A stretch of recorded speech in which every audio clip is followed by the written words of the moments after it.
अस्सलामुअलैकुम। कुरान का 20वां पारा एक बहुत ही ताकतवर सवाल से शुरू होता है। भला वो कौन है जिसने सब कुछ बनाया?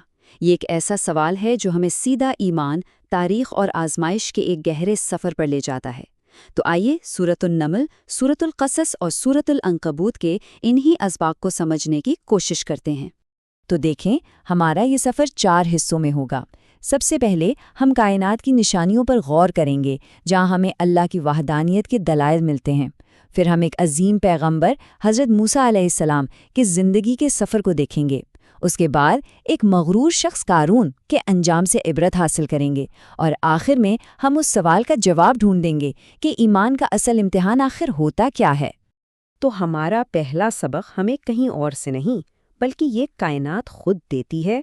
इस पारे का आगाज ही एक ऐसे सवाल से होता है जो हर सोचने वाले जहन को झंझोड़ कर रख देता है।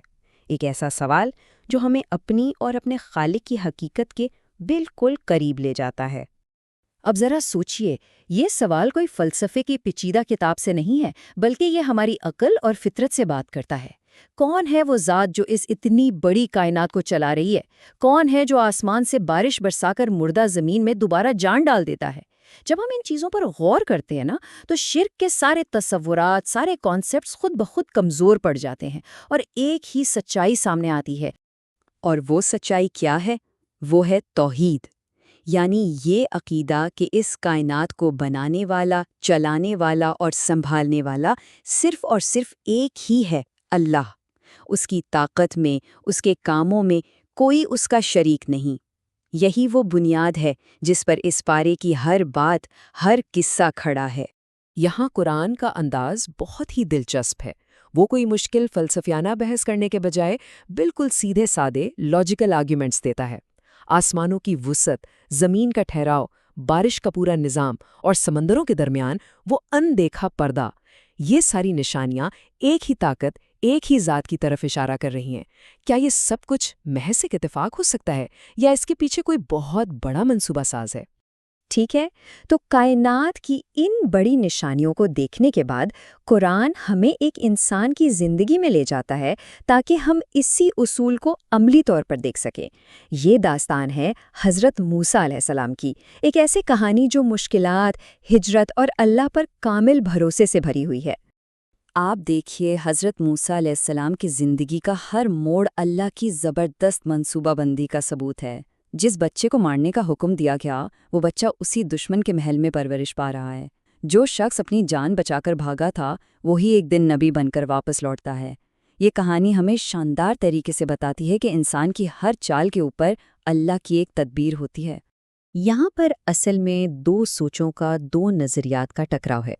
एक तरफ है मूसा अलैहिस्सलाम, जिनकी ताकत का राज अल्लाह पर तवक्कल है, और दूसरी तरफ है फ़िरौन, जो अपनी सल्तनत, अपनी ताकत के नशे में खुद को खुदा समझ बैठा है।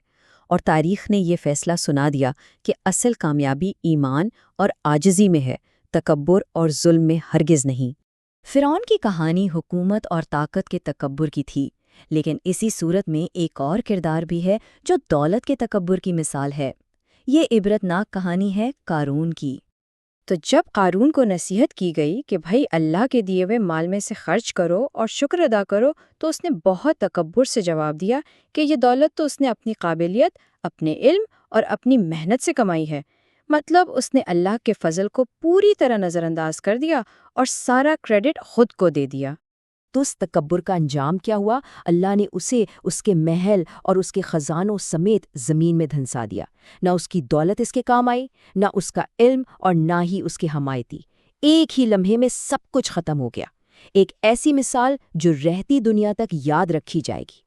तो कारून की कहानी हमें क्या सिखाती है? यही कि दौलत अपने आप में अच्छी या बुरी नहीं, ये सिर्फ एक आजमाइश है।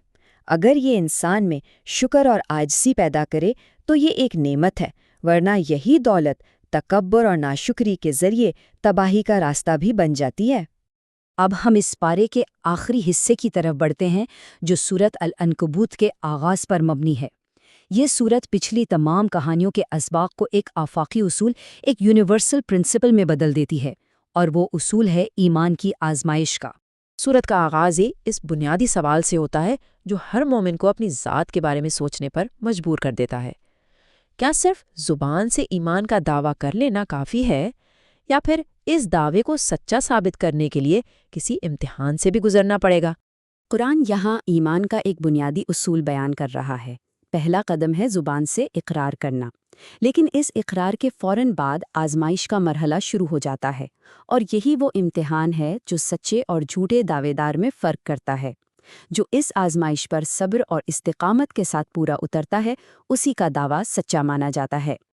تو اس پورے پارے کا خلاصہ اس ایک جملے میں ہے: کائنات کی نشانیاں ہمیں خالق کی پہچان کراتی ہیں، نبیوں کی زندگیاں ہمیں عمل کا راستہ دکھاتی ہیں، اور مغرور لوگوں کا انجام ہمیں خبردار کرتا ہے۔